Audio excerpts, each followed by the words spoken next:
Welcome, everyone. Thank you for attending our annual campaign celebration. Before I go into the welcome piece, we're going to share our campaign video with all of you.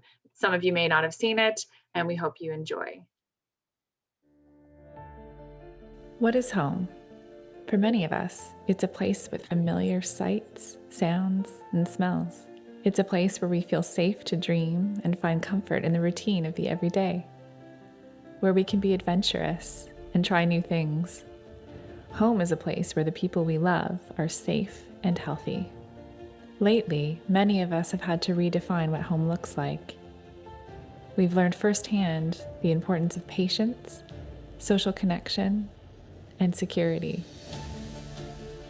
We've reached out to support those in need because food, shelter, mental health, and medical needs are not luxuries, but basic human rights. And we have learned that what divides us is nothing compared to what unites us. At United Way, we believe in the power of our community. The time to create an even better Northumberland County is now. It will not be easy, and it will take each and every one of us, but we will rebuild our home together.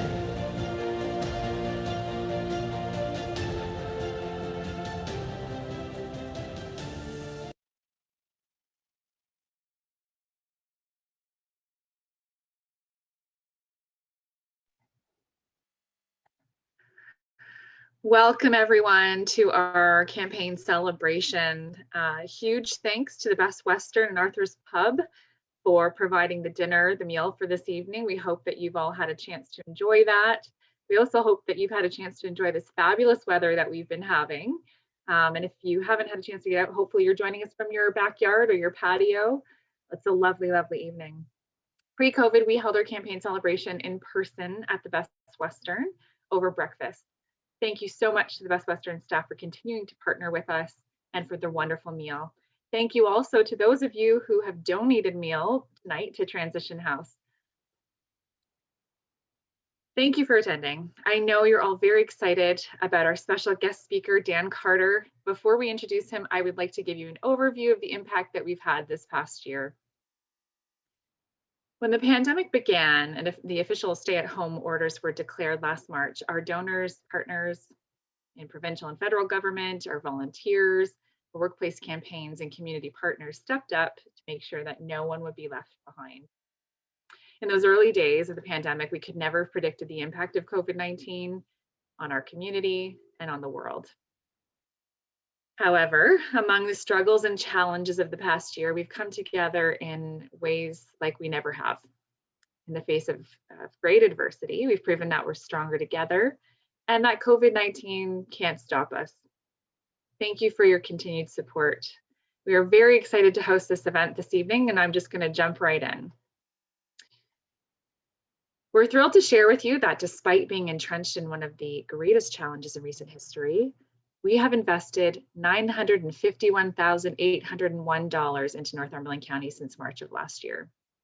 This would not have been possible without our generous donors, partners, sponsors, and of course, our partnerships with provincial and federal government. These dollars have been invested right here in Northumberland County, as I mentioned, to more than 30 organizations locally. We have a full list on our website, and you can see the list here. We've supported mental health programs, food banks and food security, housing and homelessness initiatives, community services, children's programming. We've supported isolated seniors, and there's just so many programs that we've supported over the last year. Thanks to all of you. On March 13th, 2020, just days before Ontario's stay-at-home orders were announced, we launched the Northumberland United Way COVID-19 Community Relief Fund. Since then, $45,000 has been raised for our community fund, and 100% of those dollars have gone right back into our community to those that need it most. And our community has come together in incredible ways. Our board president, Bruce McCartney, would like to share a few words with you and what he's most proud of in our community and the response to the pandemic. Hi, I'm Bruce McCartney. I'm chair of the board of the Northumberland United Way. One of the things I'm very proud of in our community is how we came together as a community. to first of all deal with the pandemic and deal with social distancing, and then how we're also coming together to support vaccine rollouts and make them available, and just the volunteer role in this community is impressive. I am also very proud of our Northumberland United Way and how even during the pandemic we grew as an organization and provided a significantly better impact to the community. So to me, working for this organization and in this community is it's a very proud moment, even though we're going through a pandemic. Hi, I'm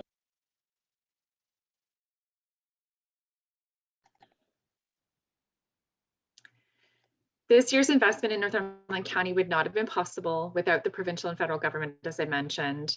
Last May, the Government of Canada announced the Emergency Community Support Fund to meet the immediate needs of efforts on a local level. So United Way Canada, United Way Centraide Canada, worked with the government and local United Ways to disseminate funds to support local frontline organizations. And here in Northumberland, 2 rounds of funding were received, and that added up to $420,829 that was shared amongst 20 different organizations and 26 different programs. Some of this funding helped to provide 24-hour access to emergency shelters and food for those in need. We've supported outreach initiatives. We've supported meal prep and food baskets to community members in need, delivery and transportation of supplies, rapid mental health assessment and treatment for those compromised by social isolation measures, and just so many more programs. In addition to ECSF funding, we also received nearly $45,000 to support seniors programs and isolated seniors across Northumberland County. So this funding went to support Meals on Wheels, food delivery through community care in Northumberland, regular check-ins, care kits, supplies through the VON, and also helped the Alzheimer's Society take their Minds in Motion program to online to support those living with dementia and their caregivers. We also partnered with Cameco. We received a $20,000 grant from Cameco through their COVID-19 Relief Fund to support this year's grant stream. Thank you so much to Cameco. Without your support, we would not have been able to provide funding to 6 different organizations. And that meant a summer program for kids, an English as a second language program, migrant worker program, a student nutrition program, increased communications for shelters, and an adult day center. Each year, our community partners stretch every dollar given to them to ensure essential programs and services are available for every resident in Northumberland County, and this year was no different. We funded 6 local organizations, including Children and Youth in Mentorship at school and in the community, a positive parenting program teaching parents and caregivers tools that they need to communicate well, Minds in Motion, a program to support people living with dementia, accessible mental health for all demographics, services and supports for families facing complex challenges, and social justice advocacy, education, and services to empower residents with low income. In addition to our funded partners, United Way annually runs in-house driven programs, and that they also have immense impact on our community. So many of you know about our Backpack for Kids program. That's been in existence since 2005, and it supports kids going back to school. This year, we provided 1,100 backpacks full of school supplies to students across Northumberland County. And they also included hand sanitizer and a reusable mask to ensure a safe return to the classroom. Unfortunately, due to COVID-19 restrictions, Day of Caring 2020 was canceled. However, our generous corporate sponsors continued to give us their sponsorships, with all dollars raised to support emergency COVID-19 relief efforts. And this year, despite already increasing needs, we added 2 new programs. Last May, we launched Period Promise Northumberland, a partnership with Thrive Northumberland Coalition to End Violence Against Women.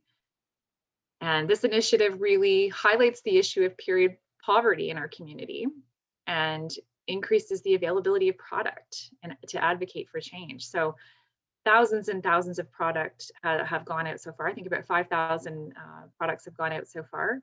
And the engagement around this initiative is huge. It's been really fantastic locally. So you can pledge your support to this program by visiting periodpromisenorthumberland.ca. Northumberland Eats is our 2nd new program we launched in partnership with Northumberland County. And Northumberland Eats is a voucher program, and it provides food support to vulnerable individuals and families. And it also supports small businesses. So looking at that economic development side of things, many of our local small businesses have been impacted through COVID-19. So this really is a community-wide initiative, and it's enabled us to disseminate over $35,000 in the community due to Ontario's Social Service Relief Fund. This program, the pilot program, ended March 31st, and we're now into phase 2, where United Way is taking more of a leadership role in this program. So we're going to be keeping the momentum going. So stay tuned for more on that. When social distancing measures were announced last year, organizations had to respond rapidly. New sanitization standards, PPE and safety measures for staff and volunteers and clients. We had generous donations from Canadian Tire, Nanoleaf, and United Way Hastings Prince Edward. And because of those, we've been able to distribute hand sanitizers and masks to keep frontline workers safe. And so far, more than 35,000 masks have been distributed to 16 local organizations. And more than 10 have also received industrial hand sanitizer. If you are an organization or you know someone who's in need of masks or sanitizer, please reach out to us and we will definitely connect you with those items. This has been a challenging year. We've been asked to stay home and keep safe by not seeing loved ones. By staying apart, it's brought us closer in a lot of ways and showed us the importance of loved ones. We want to take this moment to recognize a special individual to our organization and this community. A few weeks ago, Northumberland United Way and our community lost an important member of our family. Ron Luciano was committed to living a life in service of others and had served on the board of Northumberland United Way and was also a campaign ambassador since 2019. He also served on the United Way board of Canada, the national board, and he was a director of children's services in Toronto for many, many years. He has a ton of experience in the social service sector. Some of you may remember Ron's smiling face from our latest impact report where he shared his story. His quote is, "In almost every point of my life, United Way was there. For me, it's an easy answer as to why I support United Way. Simply put, because I owe so much to United Way and the community partners for what they made possible for me." I feel so honored to have worked with Ron, and we continue to be inspired by his commitment to social change. Rest in peace, dear friend.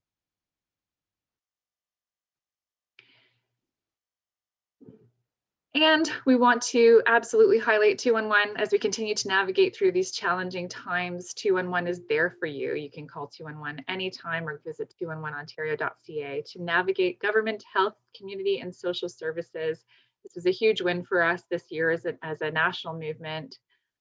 With all of the funding received from the federal government, 211 has really become a more well-known number that people can call when they're looking for support, non-emergency support. So we're really excited about that as well.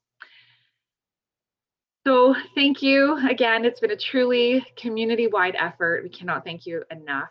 We wouldn't do what we do without your support, without all of the dedication of our donors, our community partners, our volunteers. And because of that, we've been able to invest almost $1 million back into the community this year. We have support from more than 25 workplace campaigns. We work with industry and labor. We have amazing funded community partners and programs, and energy like unseen and like no other I've ever seen with our volunteers and donors. Thank you for supporting Northumberland County residents in what has been an unprecedented year for all of us. Before I introduce Dan, I want to stipulate that we have a question and answer period booked at the end of his story. Please type any questions that you may have into the question and answer box, and we'll read them aloud after Dan's presentation. You can also raise your hand once the presentation is completed, and we will try to get to you. And before I do that, I'm just going to give you a little preamble of who Dan Carter is. As a professional speaker and leadership expert, Dan has motivated many people to achieve their full potential. As a lifelong learner, he has completed leadership training with the Zappos team in Las Vegas and the Disney Institute in Florida. Dan is active in his community and in community development initiatives and believes in investing unconditionally in others. His deep commitment to making a difference to those in need has led to the establishment of a number of projects, including the Hope Center for Learning at Caria Community Health Center, and the annual Day of Hope and Leadership, which has become a signature event for local community leaders. The author of It's the Right Time Now, chronicling his own life story and his rise to success, is now in its third print edition. Dan's leadership and contributions have been widely recognized within the broader community, and he's received a number of honors and awards for his work, including the CAMH Courage to Come Back Award, the Queen's Golden Jubilee Medallion, and the Queen's Diamond Jubilee Medallion. Dan was also conferred in 2011 with an honorary Doctor of Law from the University of Ontario Institute of Technology. In 2016, Dan was elected as a regional and city councillor of Oshawa. Like everything Dan does, he has taken this role to heart and feels very blessed that he has the opportunity to help people in his community every day. So without further ado, please welcome Dan Carter. Well, thank you so much for the introduction. I always say that if I was smart, I would just leave it there, say thank you, good night, and that would be the end of it. Just because of the reason I don't think it could get any better than that.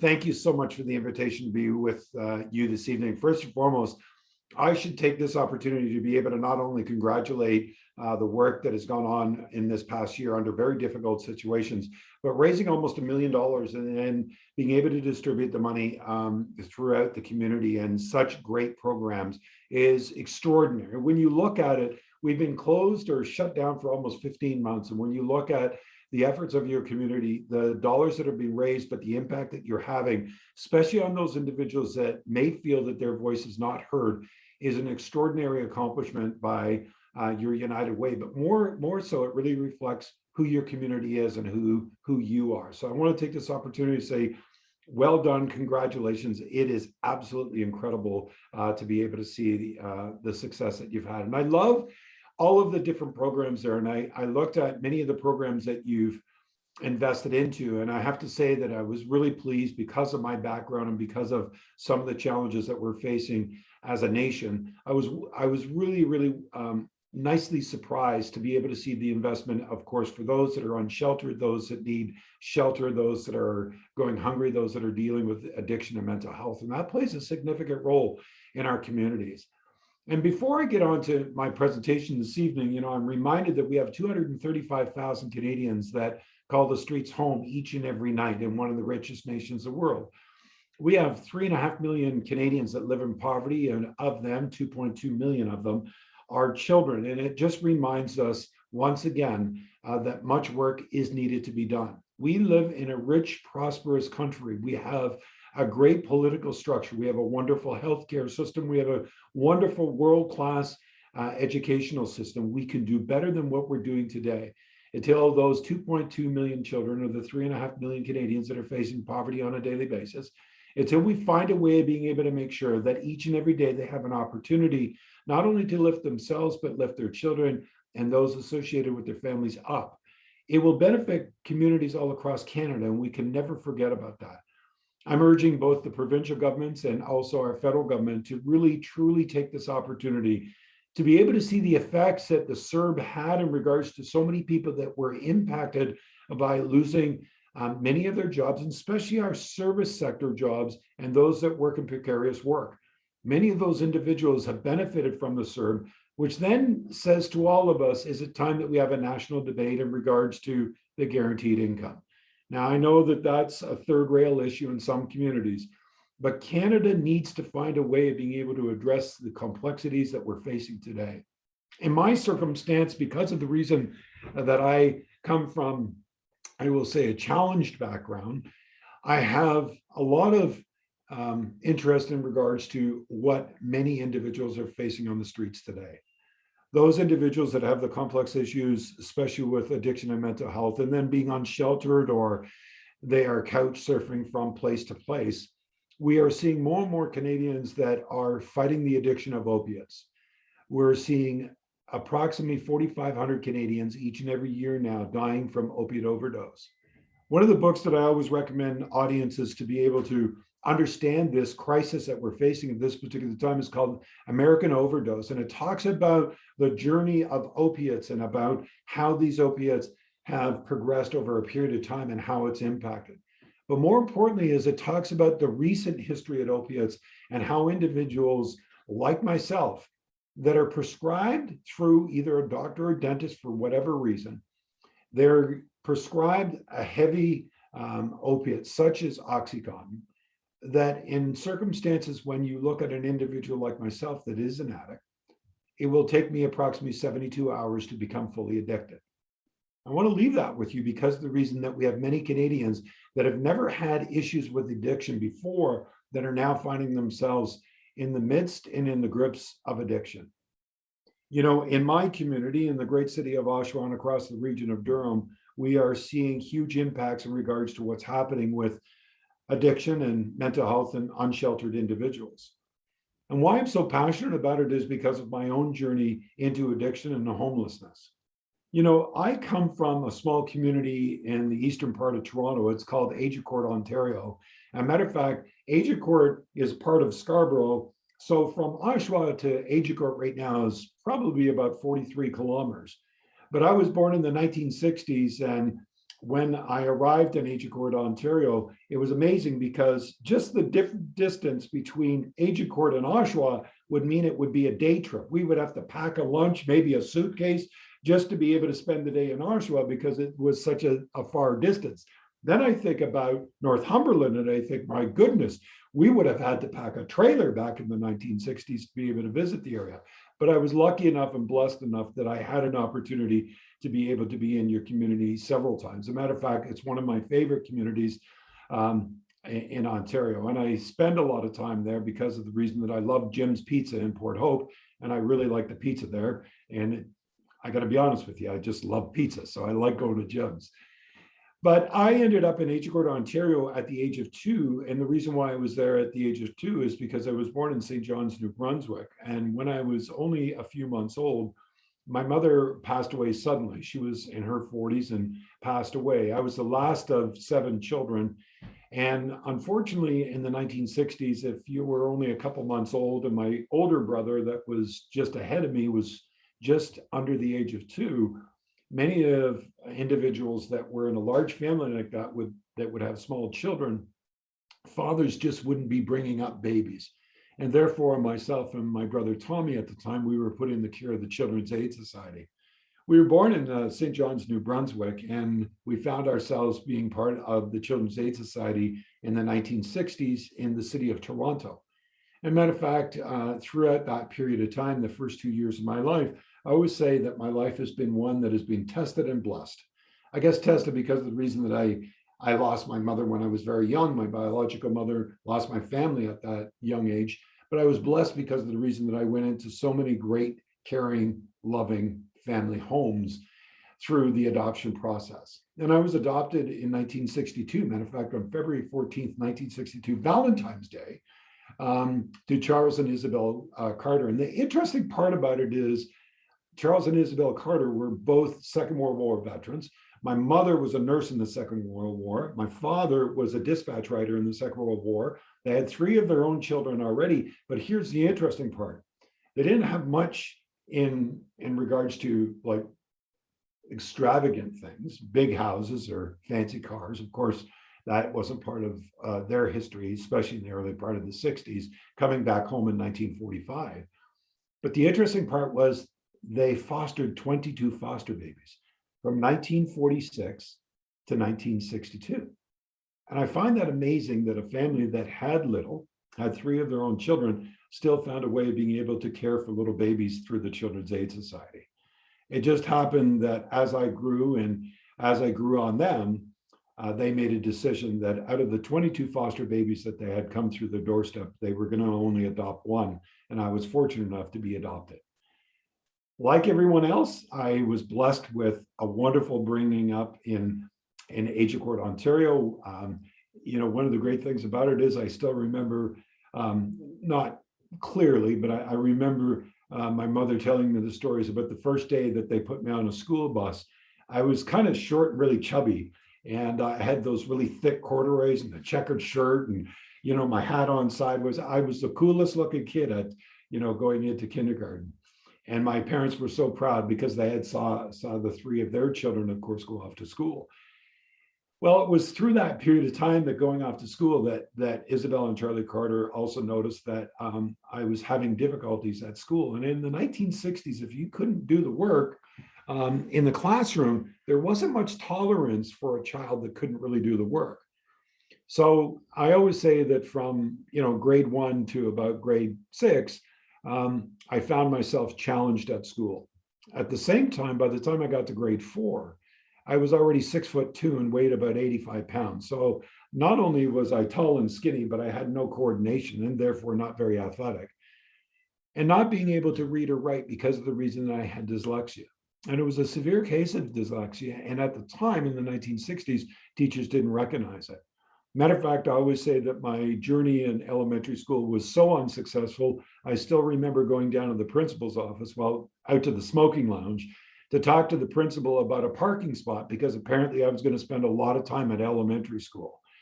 But that's how my elementary school journey was. And it wasn't until I got a little bit older, and matter of fact, it got more and more painful throughout this period of time, that my parents could see that I was withdrawn. And matter of fact, early in my days in school, my parents could see that I was withdrawing. I don't know if you know this, but I like to talk, and I'll talk to anybody, and I'm a very outgoing kind of person. And I used to stop cars in front of our house and ask people what they did for a living and where they lived and what kind of car it was. I was a fascinating kind of kid to ask people, and I was very outgoing. But throughout the first couple of years of my schooling, I became very, very withdrawn, and my parents could see it. And my father thought, we've got to get Danny's confidence back up. We've got to get him to start believing in himself. And so my father thought it would be a good idea that I got a paper route. And you know what? It was a great job. I had 14 houses. I had probably one of the best jobs of my life, because at every doorstep, I got hot chocolate and cookies. And I thought it was the best job ever. Until one time when I was delivering my papers, and I knew my parents knew all 14 families that I was delivering papers to. Unfortunately, my father said, I don't want you to go in that gas station across the street. And one day, of course, being cold and frustrated because I had to put my papers together, I went into that gas station. And I never spoke about what happened in that gas station until I was in my 30s. The reason why I didn't speak about it is because, one, my father told me not to go in there. And number two is that I had an unbelievable, horrific event that happened to me in that gas station where I was raped as a small boy. And I was so ashamed of myself that I never spoke about it. And it wasn't until I got into recovery that I even shared that story with my parents. So that's what life was like earlier on. Lost my parents, got adopted, great stuff, went off to school, was proud to go to school, difficulties in school. As a matter of fact, my desk most days was put out in the hallway because of the reason that I couldn't participate in school. It was just the 60s, and that's the way things were done. I was bullied and beat up because of the reason of the way I looked and, just being a kid, right? And couldn't do the work. And then being raped, of course, played a significant role in how I looked upon myself. As a matter of fact, how ashamed I was of myself. It was that way for a long period of time until the summer of 1974, when I was about 13 years old. And my brother Michael, that was the oldest of my parents' 3 children, was a police officer in Toronto.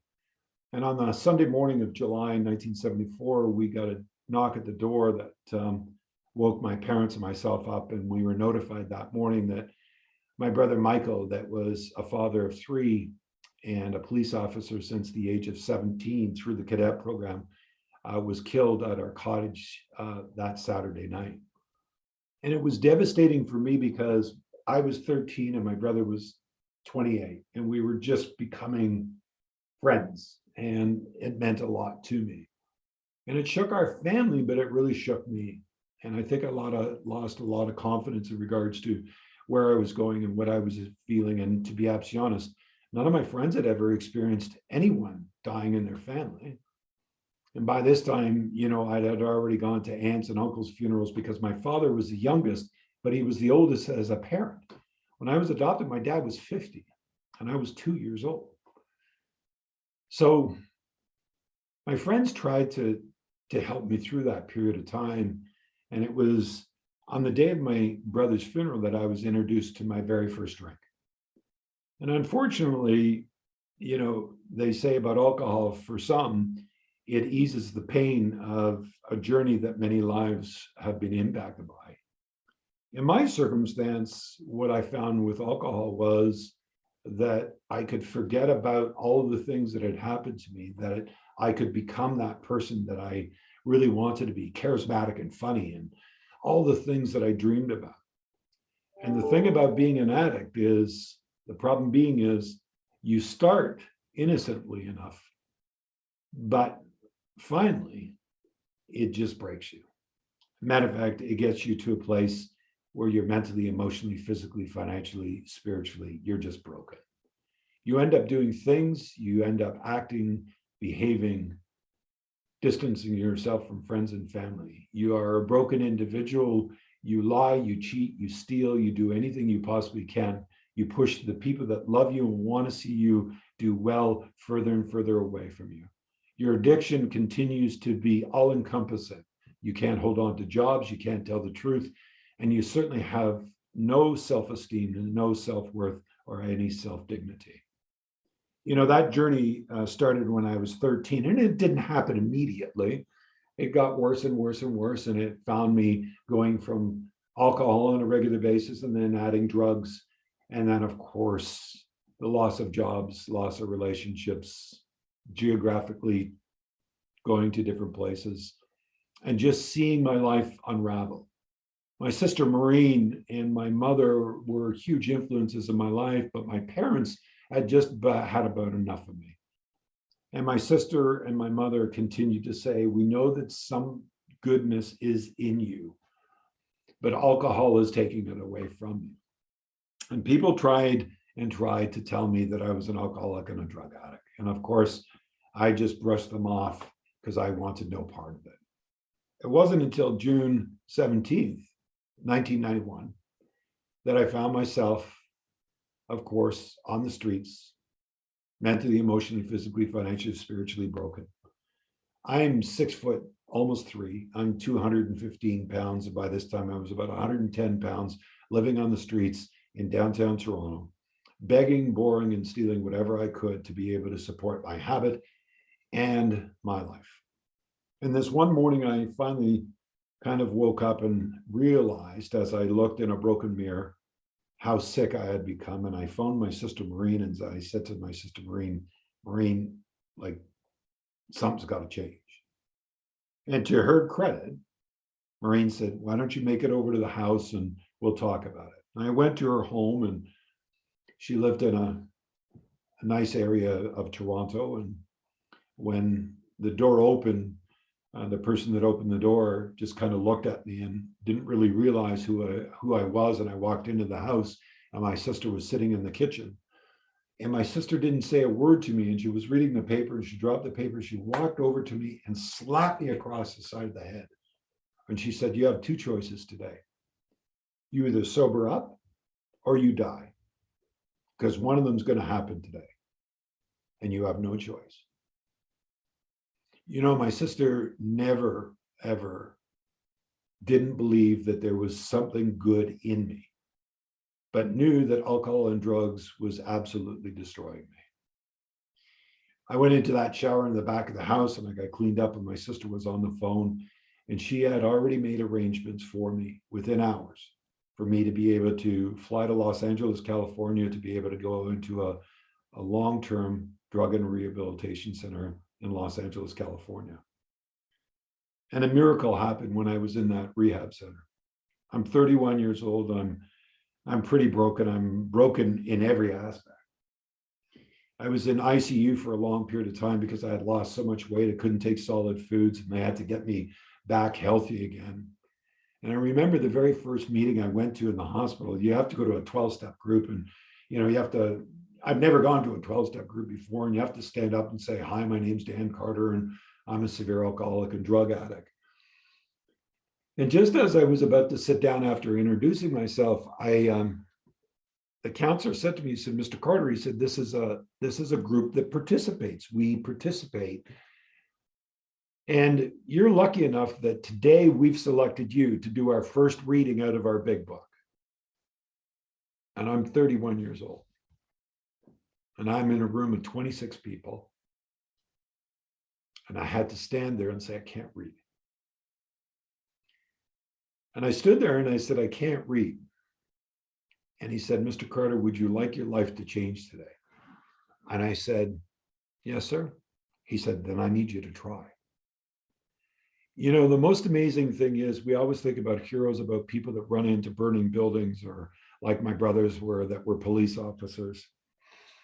But sometimes heroes are people that are well trained and well gifted and have great sense of exactly the moment that they know they can change somebody's life.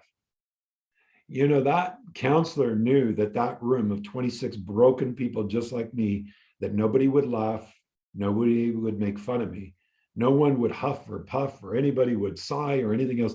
He knew at that moment that if I stood there and I tried, that nobody would make fun of me. And he knew that was a pivotal moment for me. And when I got finished and at the end of the meeting, people came by and patted me on the back and said, you know, way to go, Dan. I took a lot of courage. He came up to me and he said, Danny, I understand that you have a really bad reference towards reading and learning and your school experience. We get that. So who's the one person you'd love to meet in real life? And I said, Martin Luther King. He said, well, you know, he's dead. I said, well, you didn't qualify it. You said, who would I like to meet? And I said, Martin Luther King. He said, well, that's going to be tough, but let me see what I can do. And a week later, he walked in at that same meeting and he had a book in his hand and he said, Dan Carter, I want you to meet a friend of mine. And he had the autobiography of Martin Luther King. He said, Martin Luther King, this is my friend Dan Carter. Dan Carter, this is Martin Luther King.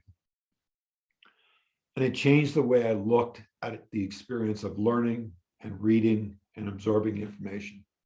He knew that if he could grasp my attention to something that really gave me a curiosity and gave me the authority to at least be able to try on something that I had a natural interest for, that amazing things could happen.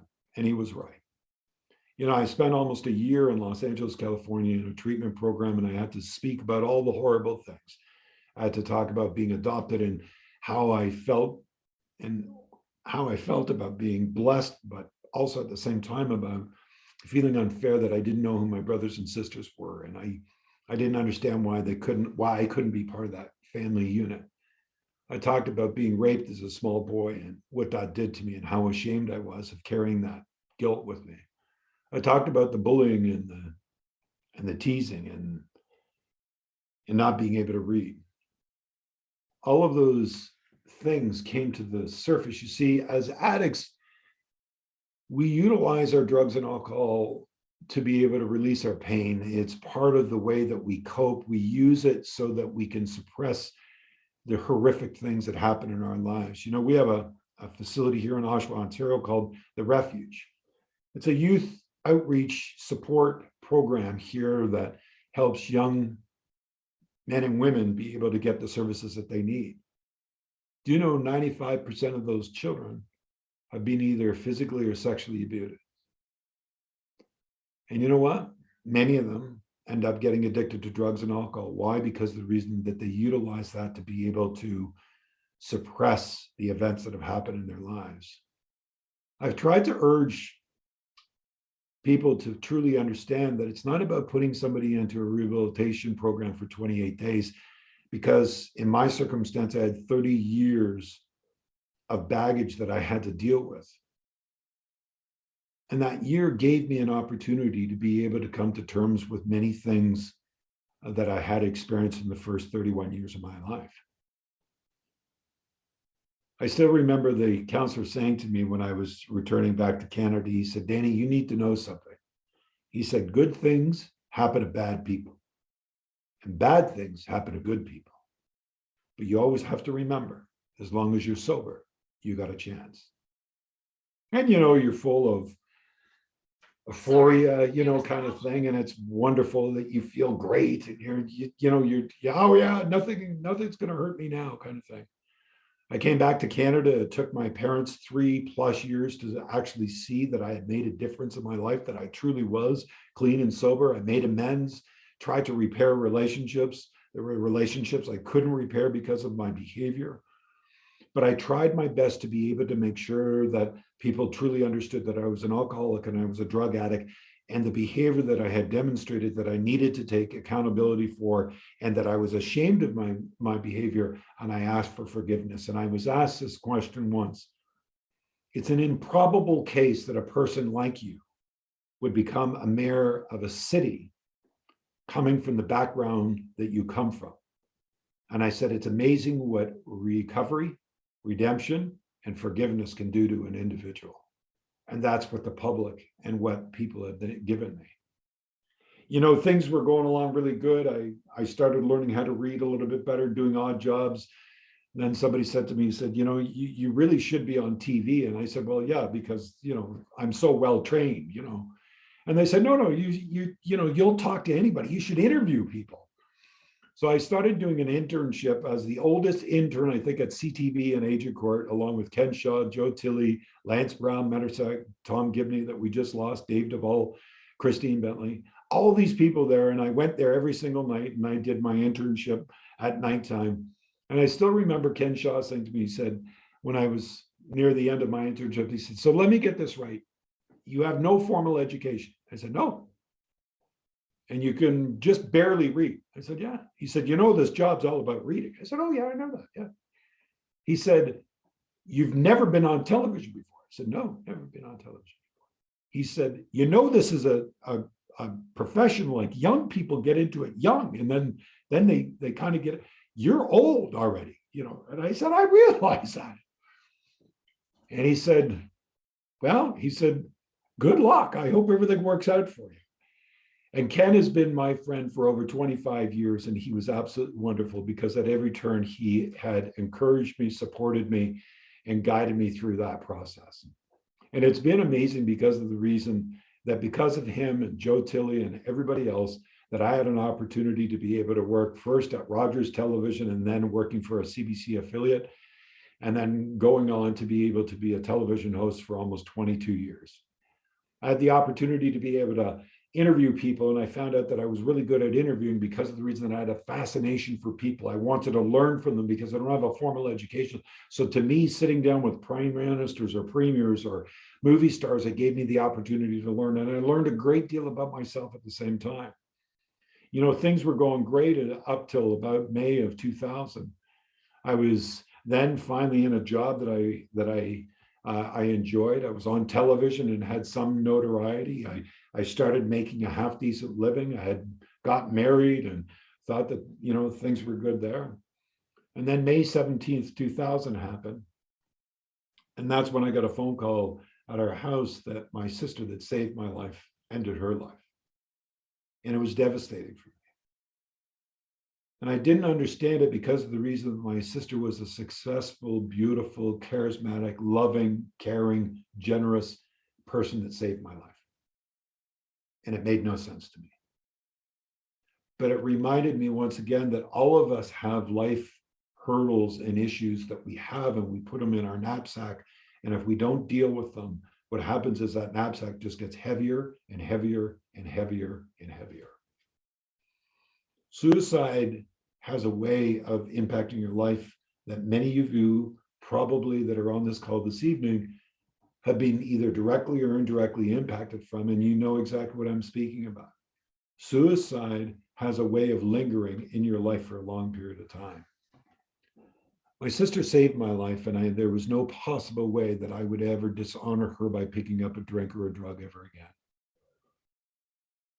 And I remember her sacrifice, her belief in me that I would end up doing great things.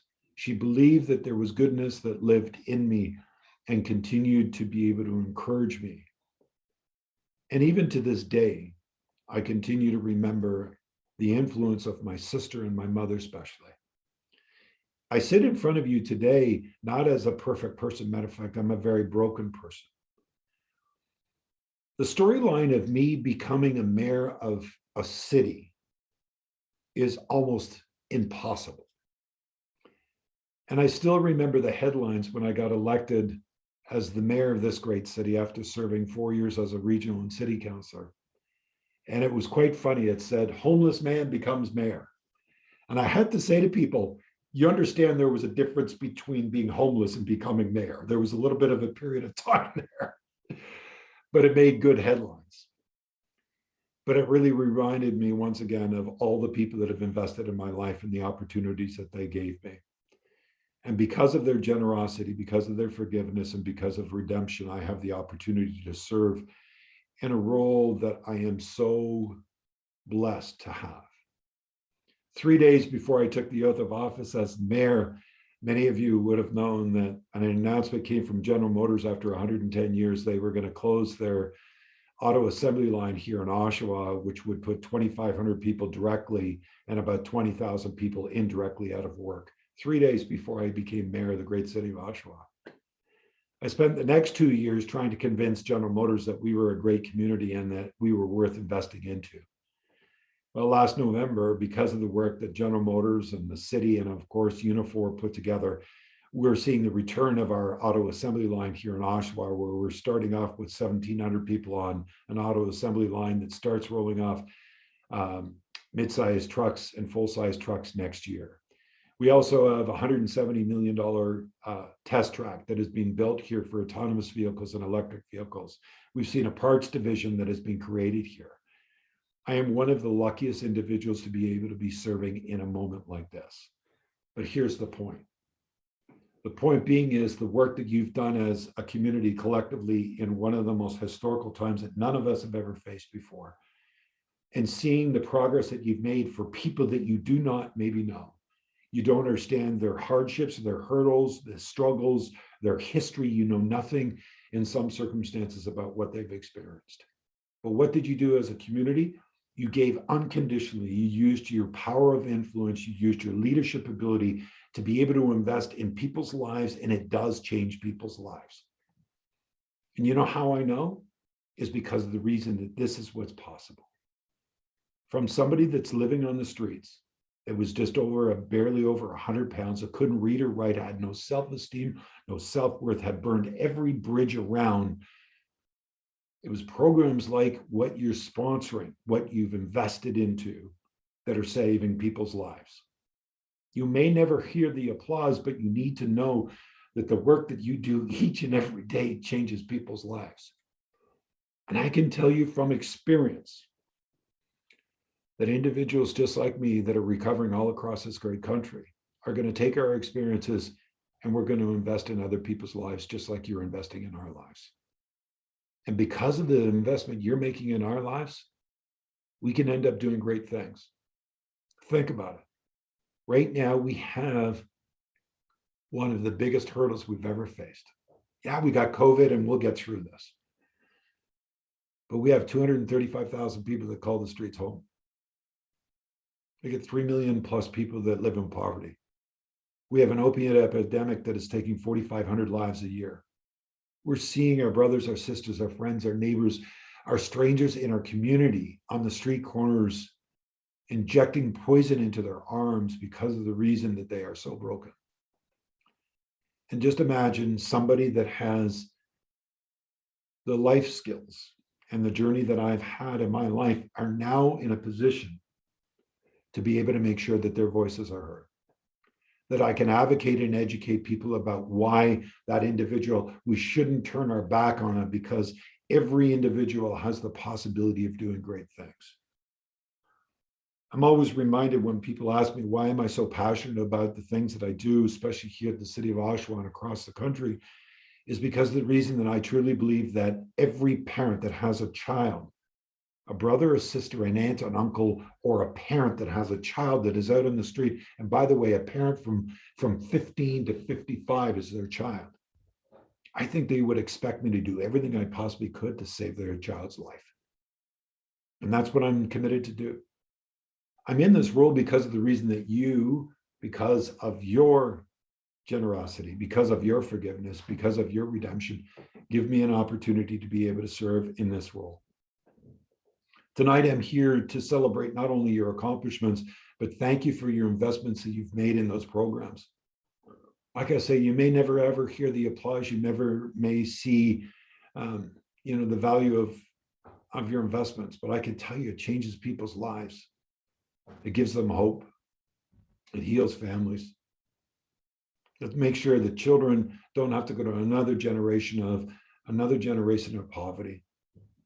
It shows women that come from abused situations that there are people out there that care and love them, and that they will be supported throughout their journey. It's amazing how the United Way and what you have invested in, how it's changing people's lives. So do me a favor, don't ever, ever stop doing what you're doing. Continue to be encouraged, continue to have hope, continue to be optimistic, even in the most struggling times, such as COVID-19. And know that your hard work and your dedication and your generosity are going to pay huge dividends, because you just never know.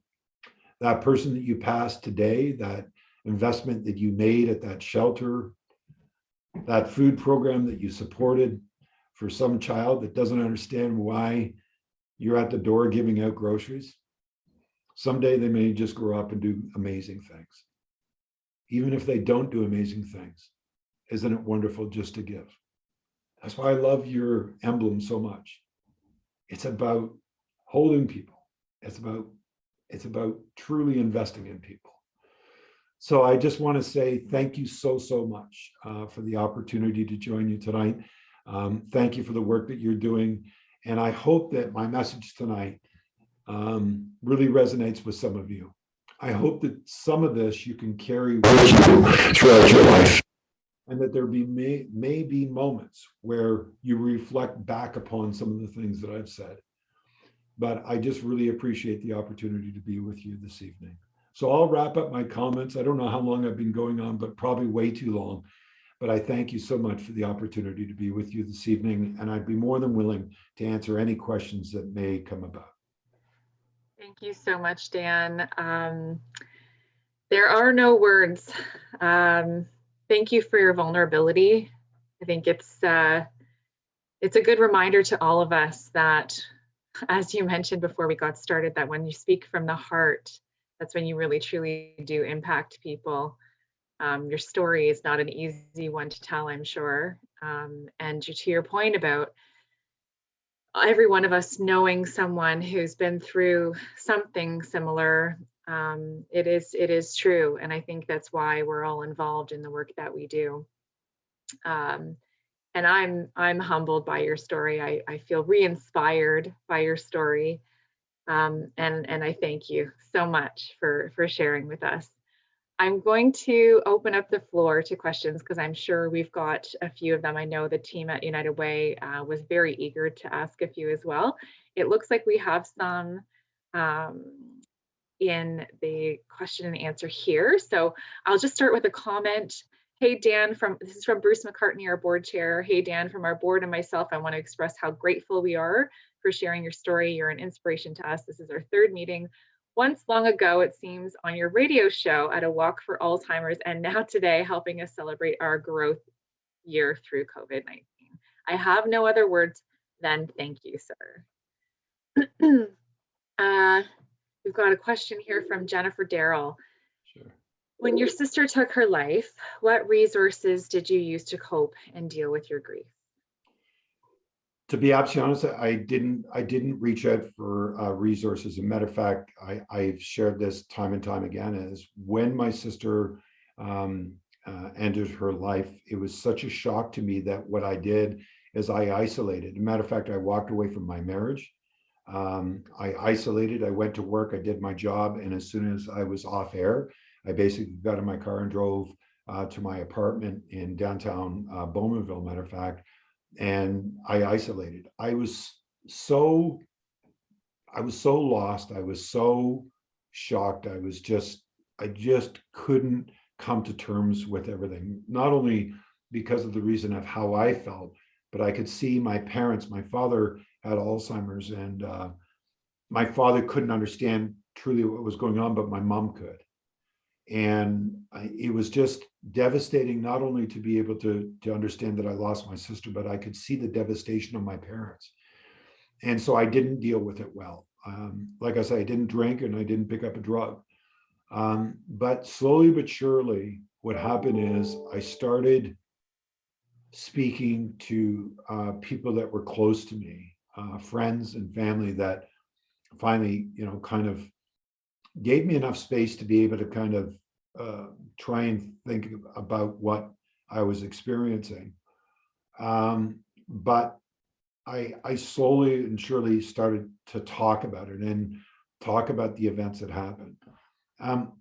What I have learned since that is there is a lot of support groups out there. There's a lot of great resources there.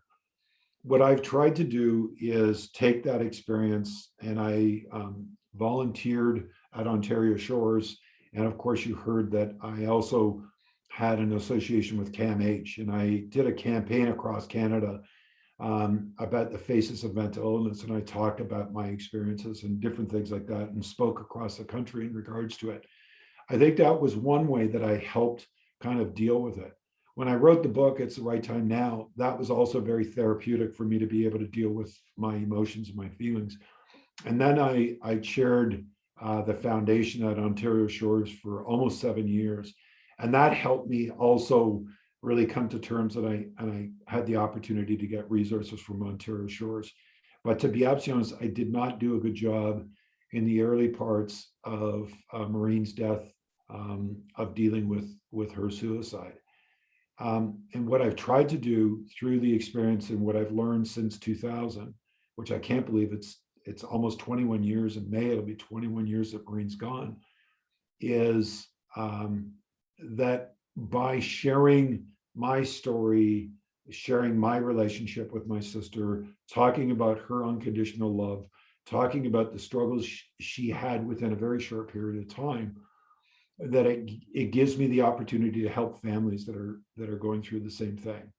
And so I do urge people that that we live in a day of communication, and it's amazing. My sister died because she was so ashamed to be able to speak about the struggles she was having.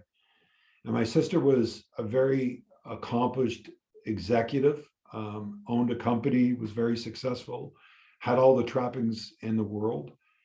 And it was in January of 2000, she turned 50, and by May 17th, she was dead. Within January, February, and March, my sister started isolating. She lost a lot of weight. She was a very beautiful woman, and she wore beautiful clothing, and her clothing became more and more loose. And I didn't see the signs. And I didn't see the signs of her not sleeping. And I didn't see the signs of her depression. And I've tried to take those experiences and share them with others so that they can learn from it. So I hope I answered the question, but that's the honest truth. Thank you. Anne Burnham asks, sorry, there's two comments I'd like to give you before I ask another question from Trish Dryden. Thank you, Dan. You've touched my soul, my brother. I am inspired and even more determined with hope and gratitude, Trish in Port Hope. And then we've got a comment from an anonymous attendee. Dan, you have given me hope for my daughter. So Anne Burnham says, I was fascinated by your comment that it only takes 72 hours to be addicted. Can you expand on that? So what the book about American Overdose talks about is not only the journey about opiates, but how powerful opiates are. And there's a struggle between the OMA and, of course, big pharma and, of course, the public. There's an oath that doctors take, that they have an oath to be able to relieve as much pain as possible for patients.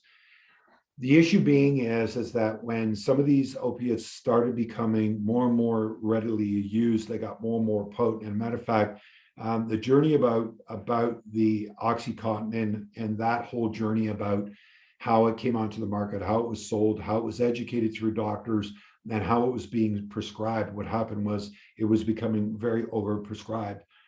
If you're an addict like me, it's amazing what these opiates can do. Matter of fact, I lost this finger at the television studio. I real fast, I was on the desk and a commercial break happened, and I had to use the bathroom and run back in again. But we had a glass door in the studio. I hit the glass door, and it was sheet glass. It came down and cut my finger off. And so I didn't make it back after the commercial break, by the way. And when I went to the hospital, they were stitching it up, and they were saying to my partner at the time, that is now my wife, Paula, we've got to give him something for the pain. She said, you can't give him anything. Like, you cannot give him an opiate. He's an addict. It's really, really tough. But the scientific proof that has been shown, that especially with OxyContin and oxyneon, is this is such a powerful, powerful opiate that on average, individuals that have any type of tendency in regards to addiction at all, aware or unaware of it, have the potential of becoming addicted within 72 hours. They're saying that the opiates give you such an euphoria that individuals get so addicted to them so quickly. And that's where the danger is. We're seeing millions of ordinary Canadians that have had a knee operation or a back operation. Matter of fact, one of the biggest areas that they tried to clamp down on was with the dentist, because they were prescribing. I got my wisdom teeth out. They would prescribe 20 OxyContin pills for those 4 teeth that I would take over a week's period of time. If you're an addict like me, it takes 2 or 3 pills, and I'd be popping them every 6 hours. They become more and more addictive as you go on. So what's happening is a lot of average Canadians, average North Americans, matter of fact, are getting addicted by this very, very strong opiate. And this opiate then becomes so addictive that people then start doing things that they've never done before to be able to support their habits. And we're seeing millions of Canadians and North Americans be addicted. There was a great biography, matter of fact, in regards to pain clinics in the United States, and how one town of 750 people had 9 million OxyContin pills delivered to their pharmacies in that area, which makes no logical sense at all. But these pain clinics were basically selling these pills to individuals. So it's a good book. It's got the history of opiates, and it's part of the discussion I'm trying to get the Premier and the Prime Minister to seriously take on. I've said to them, I believe that we're in a national health epidemic when it comes to the opiate crisis. And I believe that until we have full focus on it, the number of deaths are not going to decrease. They're going to continue to increase. And now you add fentanyl to the equation, and it's become even more potent. I hope I answered the question. Thank you. So a follow-up question from Suzanne Gerwick. So what is the answer for pain management? So I guess there's a couple of things. There is pain management that is available, that is there. I think that doctors have now had, and it's, by the way, doctors have to rely upon the pharmaceutical people to be able to give them the latest information in regards to the products that they're selling. In the case of OxyContin, it's been proven that the pharmaceutical companies did not give the right information to the doctors, oversold, overmarketed it, and overprescribed it. Matter of fact, some of their language was that this drug was non-addictive, which it was very, very addictive. So doctors still have this oath that they want to eliminate as much pain as possible for individuals. I think doctors have really taken the opportunity to kind of look at what type of drugs are available, how to prescribe differently, and to be able to help people manage pain differently without using such potent opiates that are out there. There's going to be individuals in some circumstances that need very powerful opiates, such as some cancer patients. Those doctors are making those decisions based upon trying to accommodate and manage their pain. But in many circumstances, the good news out of this horrific experience is doctors, dentists, any of these people are now well informed, and they're making different decisions in regards to prescribing. And that's helping us also as consumers. Being educated about this is really, really important also at the same time, so that people are asking doctors questions. Is this addictive? What can I expect through this? What kind of warning signs should I be looking at if I do? I do have a tendency, or I don't have a tendency to, binge eat or binge watch or binge shop. Those kind of things, by educating both the public and the physicians, I think will help us all. the reality being is there's no quick fix. You have to remember, people right now are dealing with a lot of their own pain, and it may not be physical pain, but you've got people that have lost their life savings, they've lost their relationship, they've got, they're worried about the future. Sometimes they can't get a job, breakdown of relationships. I mean, there's a lot of social pressures on people today. We just need to have a national conversation about what this drug and what's happening, but also at the same time is let's have a conversation about mental health in Canada. And let's have we're communicators. For God's sakes, let's communicate, let's talk, let's share, let's write about our experiences, let's share those kind of things so that people aren't kind of hiding in the corner and trying to figure a way out of all of these pressures that are on them. I don't have all the answers. One of the things that I try and do is take my experiences, share those experiences, and then advocate based upon the position that I have today. The good news about it is I'm having conversations with the Prime Minister. I'm having conversations with the Premier. I'm having conversations with the Minister of Health, and I'm talking about this consistently. We've got to find a way of being able to deal with this. There's something so powerful in normalizing these types of conversations, allowing people to speak freely about mental health issues. We all have had at one point in our lives difficulties with mental health, right? Whether it be something tragic that happens in our life, something traumatic that happens in our lives, and some of us have been lucky enough to perhaps be able to deal with pain in ways that maybe aren't turning to drugs and alcohol and things like that. But it also highlights for me, we often have conversations around supporting individuals who are going through these types of situations. And it highlights for me that it doesn't just, babies aren't born with these types of issues, and that there's a story behind each and every situation. And it could be a story similar to the one that you've shared with us tonight. And so it's important for us to remember that, if we see someone struggling and we might be unfamiliar with what they're doing, we might even be afraid of some of the things that we're seeing. But it's important to bring people closer.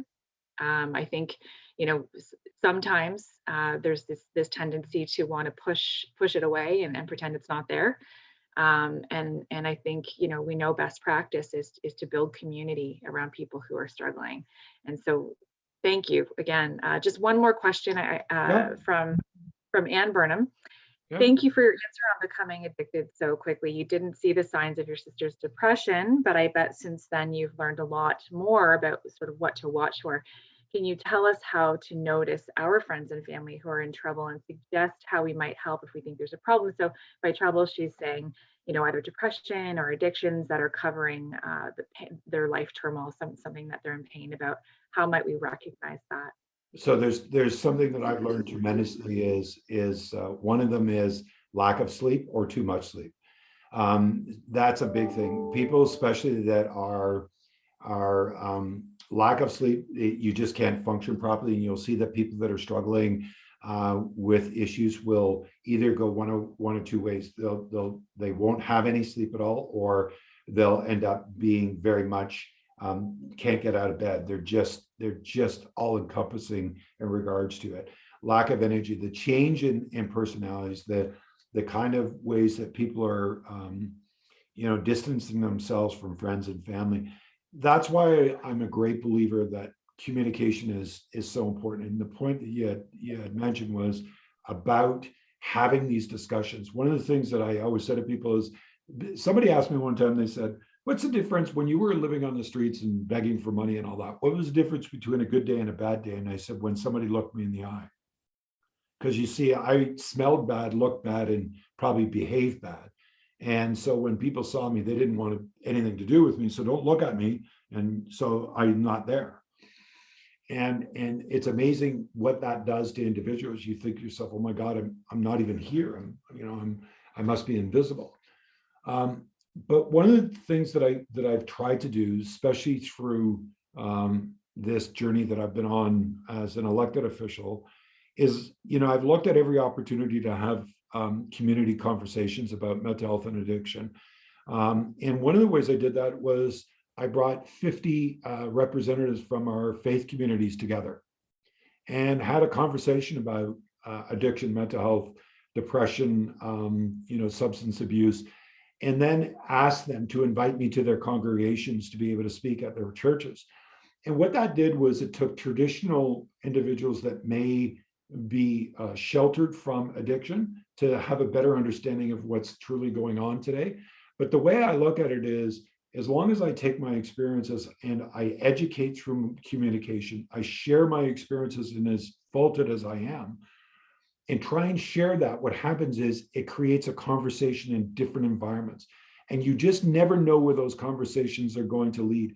And you're never going to know when that conversation, because of the reason that you've had this conversation as a community, how it's going to affect a community or a family. And if we can normalize having conversations, true conversations about how we feel and what we're going through, and not be dismissive, I think that that helps all of us be able to understand that just because I'm dealing with it doesn't mean that you should be able to deal with it. We have to have a sensitivity that we're all built differently. By the way, the Buddhists say, you don't get out of this life unscathed. Everybody's gonna, one way or another, we're all gonna be impacted. So I think opening up the lines of communication, I think, helped tremendously. And that's what I'm hoping, when I was the Faces of Mental Illness through KMH program, and we talked about it across the country, when we put celebrities on posters that talk about their struggles, when we normalize conversations that can happen in our schools, our churches, our classrooms, and our dinner tables, by the way, it starts the conversation to help people see that they no longer can hide. We hear about stories about young girls that sit in bathroom stalls in schools because of the reason that they're so afraid to talk about the struggles that they're facing. In a time where we can talk to anybody around the world instantaneously in any way we want to communicate, isn't it a shame that people are hiding in bathroom stalls because they can't speak about it? So we need to normalize those conversations. And yes, they're going to be uncomfortable. And yes, we're not going to have all the answers. And yes, there's going to be tears, but it's one of the things that I learned out of it. I wish I saw Maureen's distance. I wish I paid more attention when I found out that she wasn't sleeping well. I wish that I had noticed that she lost weight. And I wish that out of that experience, all of the things that then came to me after her death, I wish that I had awareness prior to it. And so, as painful as revisiting it on a regular basis, it's important that I share that so that others may be able to take part of my experience and utilize it in their life. There's something that comes to mind as you tell your story and you talk about normalizing conversations, and something my mother used to always say to me, and she would say, the only way out is through. and that, to me, I didn't understand it. Of course, I was probably a teenager and not listening to her when she told me. But that's been a guiding light for me in my adulthood, is allowing myself to be sad, and when I'm sad, and allow myself to be raw when I'm feeling like I need to be raw. And you can see that it sometimes makes people uncomfortable to be as candid as you have been with us tonight. But it's crucial. It is crucial in moving the conversation forward and making people understand that we are all human, and we're so much more alike than we are different. Yeah. So I've got a few questions here. I think it's just been such a great conversation. From Trish Dryden, Dan, can you please talk more about how we can build advocacy and create momentum for the guaranteed annual income? I think it's a great question. Now, the good news about it is, what I understand is, even the Liberal caucus now is talking about the guaranteed income. There's a great book called The Guaranteed Income by Evelyn Forshey that was written and makes the case about guaranteed income across Canada. I was really disappointed when Premier Ford canceled the pilot program that the Liberal government had brought in shortly after it was introduced, because we could learn so much about, what works, what doesn't work, how does it work. There's another mayor in Stanford, California, one of the youngest mayors matter of fact, in the United States. He's been able to do a program for, I think, 500 individuals. They get an extra, I think it's $1,100 a month that he's been able to put out of city coffers to be able to see the impact of it over a 4-year period. His philosophy is, I want to see more people going to college than being incarcerated, because he has more people that are incarcerated in his community than going to college. So I think that one thing is, the good news is, believe it or not, through COVID-19, the CERB has shown that the average Canadian now understands what it feels like not to have a paycheck coming in. And I think that before, everybody looked at it as income distribution, and I work hard, so I should be able to, and these people just got to work harder. And what we've learned out of the CERB and out of COVID-19 is it's affecting everybody, and it doesn't matter, and it's affecting everybody. So I think one is, we all have experienced what economic challenges look like. So I think that that's a good sign. Number two is educate ourselves in regards to what the guaranteed income could do, or what kind of impact it would have on Canadians. And number three is, I always make the case, and I say to people, so I'll give you this example. On Ontario Works, an individual gets about $745 as a single. Now, you and I both know you can't rent a room for $745 these days. So we know right away they don't have enough money. But let's hypothetically say we did two things. What if we said that we're going to give you the $745 and we're going to help you, either you can work and we're not going to claw back anything, and we're going to let you have the $745, or if you're not working, we're going to bring you up to $2,200 a month. So that's a $1,300 investment, $1,400 investment.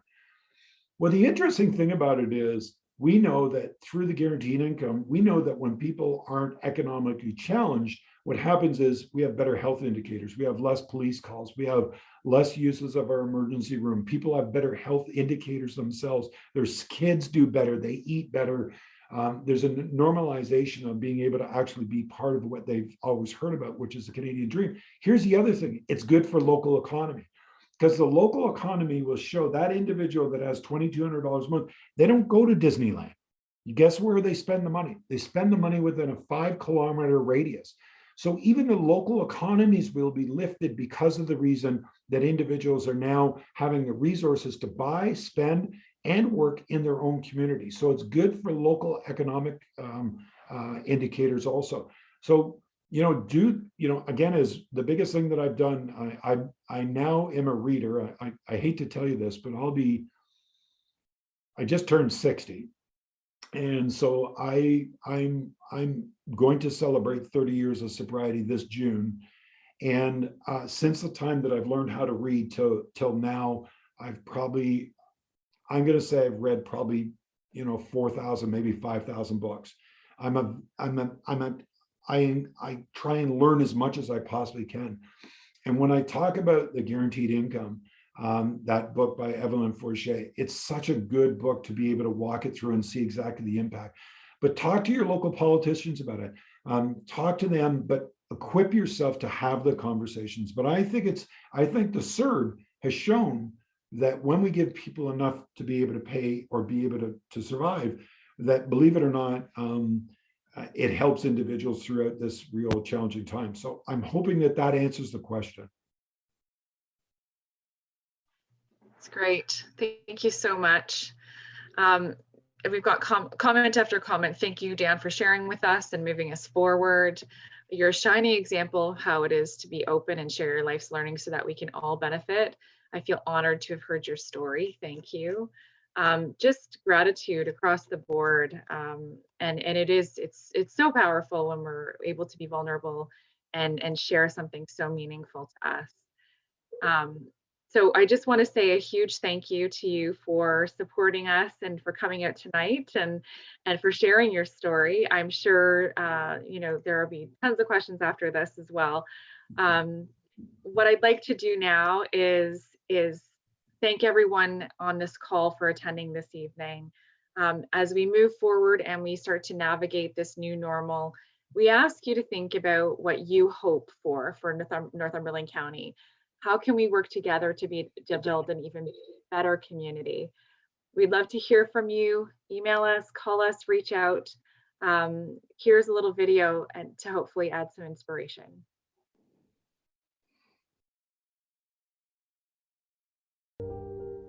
What is your vision for Northumberland County? My vision for Northumberland County is that we have an integrated range of service providers that can really help the people of Northumberland County. My vision for Northumberland County would be that it is a place where everybody has the same opportunity. I see a community that is strong and vibrant, where people has access to adequate resources. Unity between all of the different interactions that are going on together. To see a community that has engaged citizenry. United Way has always been there when our community has needed us most. Life happens to all of us, and we can all need help at some point. Making the biggest difference right now in supporting some of the agency's work to address poverty and to address homelessness and to address some of those hidden components in our community that not everybody's aware of. And now, the need is greater than ever. You have a community that can be caring, inclusive, safe, energetic, robust, and busy. I think that we have the opportunity here in Northumberland to be a leader. Please donate to Northumberland United Way so that no one is left behind. We would be a lesser community if we did not have the United Way and the work that they do on our behalf. It just makes so much more sense to me that if my money is joined with other people's money, then that as a collective has a bigger impact. When you give to United Way, you give the opportunity of a better life for everyone in this community. Please give generously at mynuw.org.